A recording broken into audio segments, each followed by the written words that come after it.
شاہد خاقان عباسی، مصطفیٰ نواز کھوکھر اور مفتاح اسماعیل اور اسلم رئیسانی مل کر ایک نئی سیاسی جماعت بنانے جا رہے ہیں۔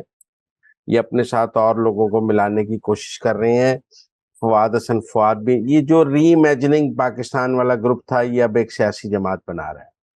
اب آپ دیکھیں، مصطفیٰ نواز کھوکھر صاحب ایک وقت میں بلاول بھٹو کے ناک کا بال تھے، ان کے ترجمان تھے اور ان کے بہت قریبی تھے۔ پنجاب سے ہونے کے باوجود ان کو سندھ سے سینیٹر بنایا پیپلز پارٹی نے، لیکن پھر ان کے بلاول بھٹو سے اختلافات ہو گئے اور انہوں نے بلاول بھٹو کو چھوڑ دیا اور پیپلز پارٹی نے ان سے سینٹ کی سیٹ بھی واپس لے لی۔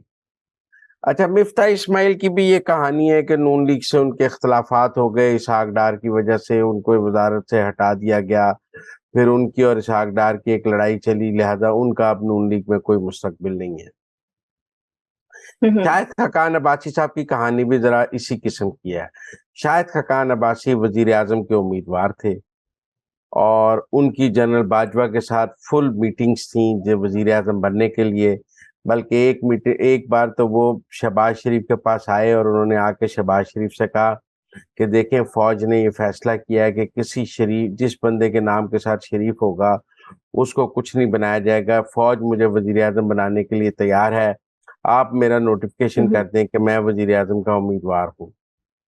تو وہ تو اس حد تک وزیر اعظم بننا چاہتے تھے۔ شہباز شریف نے انہیں کہا کہ یہ بات فوج ہمیں کہے تو ہم بات کریں گے نا، آپ کی نامینیشن، آپ کو اگر وہ بنانے کو تیار ہیں تو آپ جا کر بن جائیں، ہم نے آپ کو روکا ہے، ہماری نامینیشن کی کیا ضرورت ہے۔ انہوں نے کہا نہیں، آپ میاں نواز شریف سے کہیں کہ ہماری نامینیشن کر دیں۔ میاں نواز شریف نے کہا کہ جنہوں نے نامینیشن کرانی ہے وہ ہم سے بات کر لیں، اور اگر ہماری بات کے بغیر ہی شاہد خاقان کو وزیر اعظم بناتے ہیں تو بنا لیں، ہمیں کوئی اعتراض نہیں ہے۔ تو شاہد خاقان کی نامینیشن فار وزیر اعظم نہ ہو سکی مسلم لیگ نون میں، اور انہیں اس بات کا شدید غصہ تھا۔ ان کا خیال ہے کہ اگر شہباز شریف کی جگہ ان کی نامینیشن کر دی جاتی تو فوج ان کو وزیر اعظم بنا دیتی، لیکن ان کی نامینیشن نہ ہو سکی اور ان کو غم ہے کہ ان کی وزارت عظمیٰ ان کے ہاتھ میں آئی ہوئی نکل گئی۔ اب صورتحال یہ ہے کہ اس سارے میں اتنی بدمزگی بھی ہو گئی، پھر انہوں نے سوچا کہ مریم نواز کے خلاف بھی بیانات دیے، شہباز شریف کے خلاف بھی دیے۔ ایک ماہ پہلے وہ نواز شریف کو ملنے لندن بھی گئے، لیکن وہاں بھی ان کی کوئی خاص بات بن نہیں سکی، ان کی شرائط مانی نہیں جا سکی، اس لیے مسلم لیگ نون میں بھی ان کے لیے راستے بند ہیں۔ تو یہ جو تینوں چاروں لوگ ہیں، یہ اپنی اپنی سیاسی جماعتوں سے نکل چکے ہیں، بے گھر ہیں، تحریک انصاف میں جا نہیں سکتے ہیں۔ تحریک انصاف، پہلے تو ان سب کا کوشش تھی کہ یہ آگے تحریک انصاف میں چلے جائیں گے، اور یہ سب اپنی اپنی جماعتوں کو چیلنج کر کے تحریک انصاف میں جانے کی کوشش میں تھے، لیکن ان دی اینڈ ہوا یہ کہ 9 مئی ہو گیا اور تحریک انصاف پر ایک بہت بڑا کانٹا لگ گیا، اور اب ان میں جرت ہی نہیں ہے، ہمت نہیں ہے تحریک انصاف میں جانے کی، لہذا یہ الگ سیاسی جماعت بنا رہے ہیں۔ بہرحال اب یہ شاہد خاقان یہ سب بھی اسٹیبلشمنٹ کے گھوڑے ہیں اور اسٹیبلشمنٹ کے آشیرواد کی تلاش میں ہیں۔ شاہد خاقان عباسی بھی جنرل باجوہ کے ذریعے وزیر اعظم بننا چاہتے تھے، اور یہ سب اسٹیبلشمنٹ کی مدد سے ہی آگے آنا چاہتے ہیں۔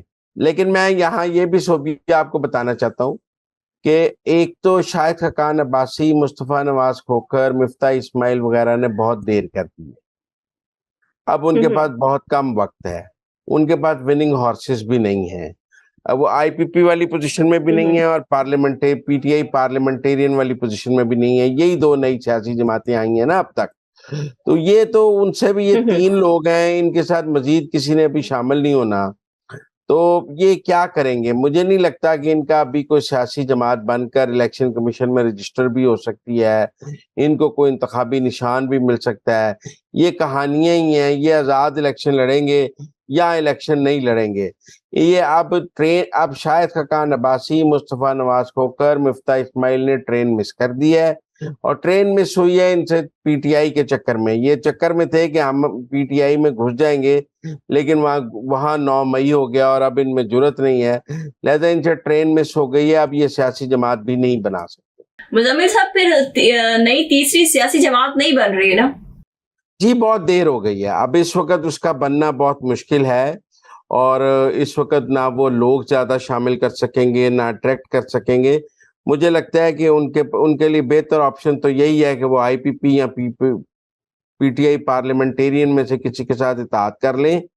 انڈیپینڈنٹلی ایک بڑی سیاسی جماعت بنا کر الیکشن میں آنا اس وقت شاہد خاقان، مصطفیٰ نواز کھوکھر اور مفتاح اسماعیل کے بس میں نہیں ہے، ان کے پاس ٹائم نہیں. ٹھیک ہو گیا. اچھا مزمل صاحب، ایک اور اندر کی بات میں آپ سے جاننا چاہ رہی ہوں. آج جو ہے نگران وفاقی وزیر داخلہ سرفراز بگٹی، انہوں نے آج ایک یو ٹرن لیا ہے اور انہوں نے کہا تھا کہ نواز شریف صاحب کو اگر واپسی پہ عدالت سے ضمانت نہیں ملتی تو ان کو گرفتار کر لیا جائے گا. اور انہوں نے آج کہا کہ یہ ایک عدالتی معاملہ ہے، اس میں حکومت کا کوئی عمل دخل نہیں ہے. تو مزمل صاحب، یہ جو اچانک یو ٹرن لیا ہے نگران وفاقی وزیر داخلہ نے، اس کا پس منظر کیا ہے اور اندر کی بات کیا ہے؟ میرا خیال ہے ہوا یہ ہے کہ مسلم لیگ نون والے بگٹی صاحب کو پڑ گئے اور بگٹی صاحب ہو گئے پریشان.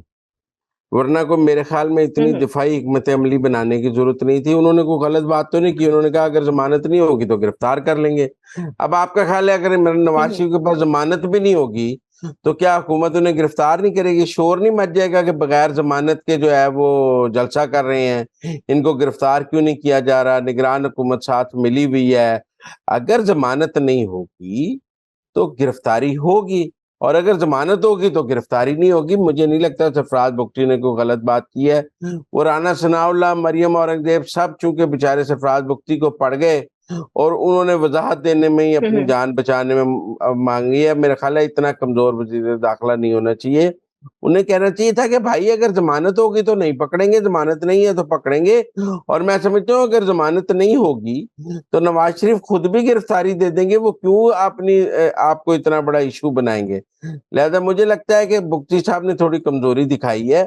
انہیں نگران وزیر اعظم کی طرح اپنے بیان پر قائم رہنا چاہیے تھا. جیسے انہوں نے ایک بیان دیا کہ اگر بیلٹ پیپر پہ عمران خان کا یا پی ٹی آئی نہ بھی ہوگا تو ملک میں انتخابات ہو جائیں گے. قانونی پوزیشن ہے، ہو یا نہ ہونے سے کوئی فرق تھوڑی پڑے گا. لیکن دوسری صورت یہ ہے کہ نگران وزیر داخلہ نے بھی ایک قانونی بات کی ہے، لیکن وزیر داخلہ صاحب نے فوراً ہی وضاحت جاری کر دی جب نون والے ان کو پڑ گئے. حالانکہ مجھے لگتا ہے اس وضاحت کی کوئی ضرورت نہیں تھی. پر مزمل صاحب، جب ایک نگران وفاقی وزیر داخلہ یہ کہتا ہے کہ میرا خیال ہے کہ نواز شریف صاحب گرفتاری کے لیے آ رہے ہیں، تو مزمل صاحب اس کے پیچھے تو لگتا ہے کہ جیسے انہیں علم ہے کہ نواز شریف صاحب بیسیکلی کس اسٹریٹجی کے تحت آ رہے ہیں. نہیں، میرا نہیں خیال گرفتاری. دیکھیں، سوال تھا ضمانت کے تناظر میں، تو ضمانت اگر نہیں ہو سکے گی عدالت سے تو پھر تو گرفتاری ہو جائے گی، اور اگر عدالت سے ضمانت ہوگی تو پھر گرفتاری نہیں ہوگی. میرے خیال میں اگر وہ یہ کہہ دیتے کہ یہ عدالتی معاملہ ہے، میں اس پر کامنٹ نہیں کرنا چاہتا، تو شاید تنازع نہ ہوتا. لیکن جو کامنٹ انہوں نے کیا ہے وہ کوئی مجھے اتنا مسلم لیگ نون کے خلاف نہیں لگ رہا جتنا شور مچا دیا ہے. مسلم لیگ نون ویسے ذرا زیادہ ٹچی ہوئی ہے آج کل، لیکن نگران حکومت کو اس کا بڑا فائدہ ہوا ہے.